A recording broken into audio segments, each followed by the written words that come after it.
You've been told to move on, let it go, be the bigger person. But what if the very things that broke you are the sharpest weapons you'll ever hold? Not weapons to hurt people, but weapons to cut through lies, fear, and limitation. Think about the worst moment of your life. Maybe it was betrayal, humiliation, loss, or years of being underestimated. Now imagine this. 5 years from now, that same wound is the reason you're confident, focused, and impossible to discourage. It's the reason someone else doesn't give up. This video is not about pretending your pain was worth it. It's about refusing to waste it. By the end, you'll have a step-by-step framework to turn your wounds into insight, boundaries, drive, and deep compassion. Stay with me, because the story you're telling yourself about your pain is about to change. And when your story changes, your future does too. Before we talk about weapons, we need to talk about wounds, honestly. This is not a just be positive channel. Pain is real. Trauma changes brains and bodies. Some of you are watching this in the middle of the storm, not safely on the other side of it. So here's the lens we're going to use for this entire video. Your wounds are experiences that injured you, but they also contain information, energy, and potential. When we ignore them, they quietly run our lives. When we obsess over them, they swallow our identity, but when we understand and work with them, they can become tools, skills, convictions, and strengths that nothing else could have forged. We'll break this into clear steps: naming the wound, regulating emotions, reframing the story, extracting lessons, building resilience, setting boundaries, channeling anger, serving others, and protecting your progress. Take notes if you can. This is about redesigning your inner operating system, not quick inspiration. First, we have to name the wound with brutal clarity. Most people stay stuck because their pain is vague. I just have issues, or I'm broken. That vagueness is like fighting smoke. You can't hit what you won't look at. Grab a notebook later and ask 3 questions. 1. What actually happened? Just the facts, no spin. 2. What did I feel? Not just sadness or anger, but shame, abandonment, powerlessness, jealousy. Be specific. 3. What story did I start telling about myself or the world because of this? For example, I'm not worth staying for. People always leave. If I'm not perfect, I'll be rejected. Those hidden sentences are the real wound. Events hurt, but stories bleed. Naming your wound is not about blaming or staying a victim. It's about identifying the exact pattern you're going to transform so you can forge a weapon sharp enough to cut through it next time. Once you name it, the emotions can get louder. That's normal. This is where many people bail. They think feeling more pain means they're going backward. In reality, you're finally facing what's been driving you. To turn wounds into weapons, you need access to your full emotional range without being hijacked by it. Think of emotional regulation as building a sheath for your sword. You still have the blade, but it doesn't swing wildly. Use simple science-backed tools, slow, extended exhale breathing to calm your nervous system, naming the emotion out loud. This is shame. This is rage, to reduce its grip. Grounding exercises like feeling your feet on the floor, noticing 5 things you see. You are not bypassing your feelings. You're building a container strong enough to hold them.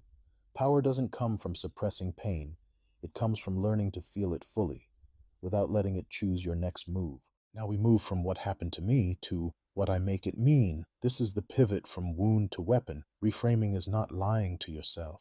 It's choosing the most accurate, empowering angle on the truth. Take a betrayal, for example. Old story: I'm unlovable and stupid for trusting. New story: my capacity for trust is a strength, but I ignored red flags because I was afraid to be alone. Now I know exactly what patterns to watch for, and I refuse to abandon myself again. See the difference? The facts didn't change. The role you play in the story did. You moved from helpless object to learning protagonist. Write your old story in 1 sentence. Then write a new one that keeps the facts but upgrades your role. Because this happened, I now see. I now value, I now refuse. That new narrative is the blueprint for the weapon you're going to forge. Every wound contains data. If you only feel it but never study it, you miss the weapon hidden inside. Ask, what did this pain teach me about people, about myself, and about what truly matters? Maybe being bullied taught you how devastating words can be, and now you're fiercely careful with yours. Maybe growing up poor taught you resourcefulness and empathy for people who are hustling just to survive. Extract at least 3 concrete lessons from your experience. Then, for each lesson, ask, how can this become a skill? For example, I can read micro shifts in people's mood because I had to growing up can become emotional intelligence, conflict de-escalation, or even leadership. I know what loneliness feels like can become a superpower for creating inclusive spaces. Lessons are raw metal. Naming them clearly is how you pull that metal out of the wreckage and put it on the workbench ready to be forged. Weapons are forged under heat and pressure. So is resilience. Resilience isn't nothing bothers me. It's, I bend, but I don't break the same way twice. Your wound can become a resilience engine if you intentionally train around it. Start micro. Pick a small, safe challenge connected to your pain. If rejection crushed you, practice making low-stakes asks, request feedback, send that networking message. When anxiety screams instead of fleeing, stay present for 60 more seconds, then celebrate that rep. You're building psychological muscle fibers. Pair this with self-respect. Instead of asking, why did this happen to me? Ask, who am I becoming because I'm choosing not to waste this? Track tiny wins. The text you didn't send to your ex, the boundary you held, the day you got out of bed when you wanted to disappear.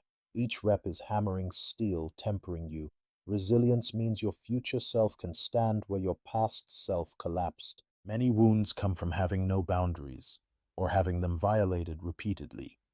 Your new weapon is the ability to say no, stop, or I'm done, without exploding or apologizing for existing. Look back at your wound and identify.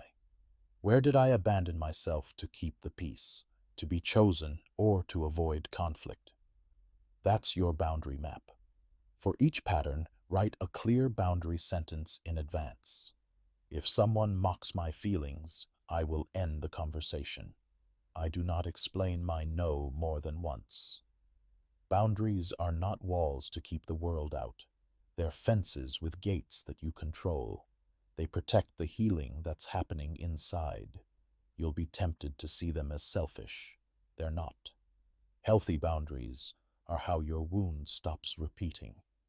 The weapon here is discernment, the ability to choose who has access to your time, energy, and vulnerability, and to withdraw that access when it's abused. Let's talk about anger, the emotion we're often most afraid of. Many of your deepest wounds sit on top of buried rage, at parents, partners, systems, even at yourself. Unused, that anger becomes poison. Directed, it becomes rocket fuel. Anger is your nervous system saying, a boundary was crossed, or something deeply unfair happened. The weapon here is righteous, disciplined anger. First, acknowledge it without judgment. Of course I'm furious. Something precious was disrespected. Then, give it a safe outlet. Write an uncensored letter you never send. Scream into a pillow, lift heavy weights, run until your body is tired. After discharge, ask, what does this anger want to protect? What does it want to change? That's your mission. Maybe it's advocating for others, changing careers, or refusing to pass the same wound to your kids. Anger, when harnessed, is the fire that powers your transformation instead of burning you from the inside. One of the most powerful ways to weaponize your wounds is to turn them into service. The thing you once desperately needed, understanding, guidance, protection, someone else needs right now. But here's the key. Serve from your scars, not your open wounds. You don't have to be fully healed. No one is. But you need enough stability that supporting others doesn't re-traumatize you. Ask, who is earlier on the road I've been walking? If you survived a controlling relationship, maybe you share red flag checklists online. If you battled addiction, you might volunteer or simply be that one friend who doesn't judge. Service transforms pain into purpose. It tells your nervous system, this didn't just happen to me, it can help someone else avoid the same cliff. That shift alone reduces helplessness and shame. Your story becomes a bridge instead of a cage, and the weapon you carry becomes a shield for others. There's a quieter weapon your wounds can give you: radical empathy and pattern recognition. People who've suffered often sense subtle shifts others miss: the fake smile, the change in tone, the exhaustion behind "I'm fine." What once made you hyper vigilant for survival can, with healing, become a tool for leadership, creativity, or closeness. The key difference is intention. You're no longer scanning for danger, you're scanning for chances to care and to choose wisely. Start noticing how your past helps you read the room, anticipate problems, or comfort friends more precisely. That sensitivity can guide careers, therapy, design, management, art, or simply make your relationships richer. Just remember to pair empathy with boundaries, or you'll bleed out trying to fix everyone. Used well, your attunement becomes a kind of emotional sonar.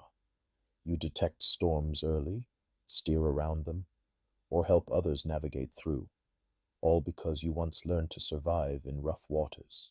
To truly weaponize your wounds, you must integrate them into your identity without letting them define your entire identity. Think in three layers. First, what happened to me?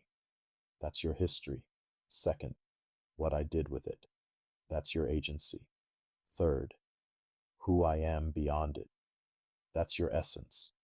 A powerful exercise: write two short biographies.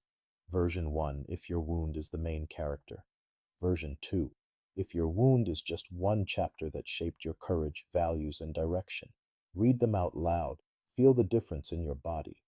Integration means you can say, yes, this happened, it mattered, it hurt, and it also equipped me with perseverance, insight, and fire.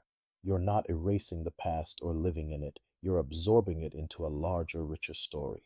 That integrated identity is the warrior who walks into new rooms carrying both scars and standards, neither hiding nor apologizing.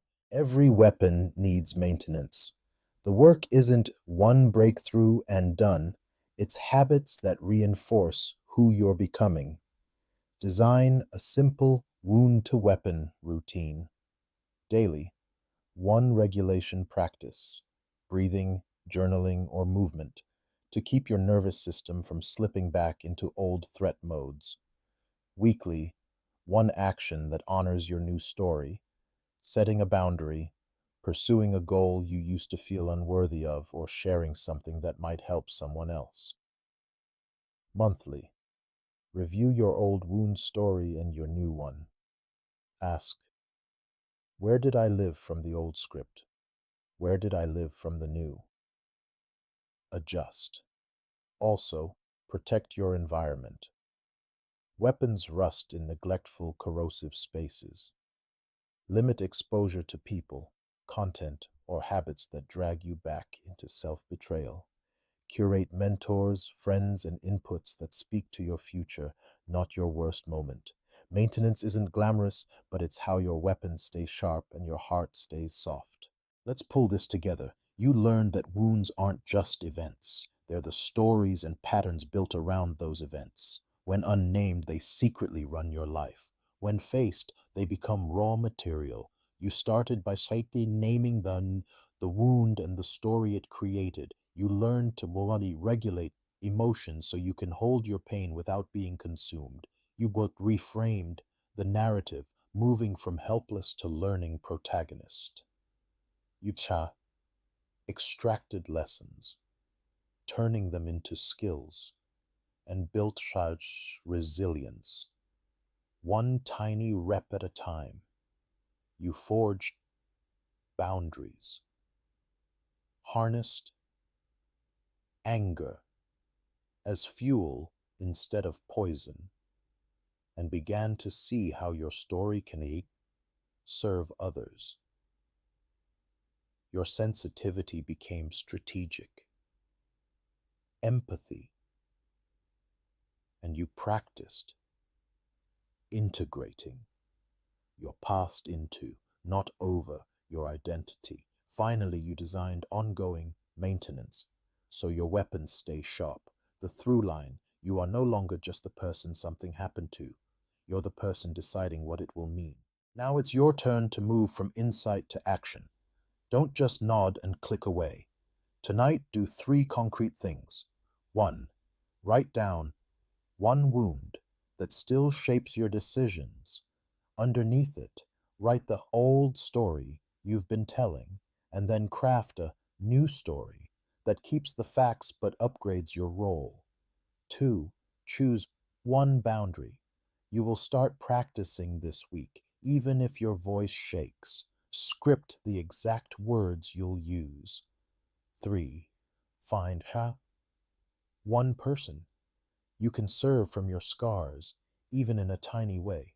A message, a resource, a listening ear. If this video helped, share it with someone who's carrying silent pain, and subscribe so you don't have to walk this road alone. In the comments, if you feel safe, write, "I refuse to waste my pain." That sentence is your declaration. Your wounds are real, but so is your power. Pick up the weapon you've been forging. Your next chapter is waiting.